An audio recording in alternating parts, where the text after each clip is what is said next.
দর্শক, মাদারীপুর ও শিরখানা থেকে ঢাকার উদ্দেশ্যে যাতায়াতকারীদের জন্য সুখবর। আজ আমি আছি একদম আরামদায়ক একটি গাড়ির পাশে। যারা ঢাকা যেতে চান বা এয়ারপোর্ট থেকে মাদারীপুর আসতে চান, তারা এই আরামদায়ক গাড়িটি ভাড়ায় নিতে পারেন। দর্শক, চলুন ড্রাইভারের কাছ থেকে জেনে নেই বিস্তারিত। আসসালামু আলাইকুম। আমার নাম মোহাম্মদ শাকিল মাতুব্বার। আমি শিরখানা বল্লভগীর একজন বাসিন্দা।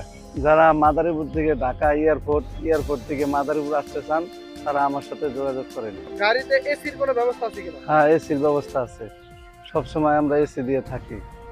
কয়জন যাত্রী একসাথে বসতে পারবে? মোট 5 জন যাত্রী বসা যায়। এর থেকে বেশি যাত্রী যদি হয়, আমার কাছে অন্য গাড়ির ব্যবস্থা আছে। আপনি কত বছর ধরে এই রুটে চলাচল করেন? আমি এই রুটে চলাচল করি 20 বছর। রাতের বেলা যাত্রা করলে কোনো সমস্যা হয় কিনা? না, রাতের বেলা যাতায়াত করলে কোনো সমস্যা নাই। আমরা সবসময় মেন রোডে, হাই রোড দিয়ে যাওয়া আসা করি। কেউ যদি গাড়িটা ভাড়ায় নিতে চায় তাহলে আপনার সাথে যোগাযোগ করবে কিভাবে? 017416003008 এই নাম্বারে যোগাযোগ করলে আমাকে পাবেন।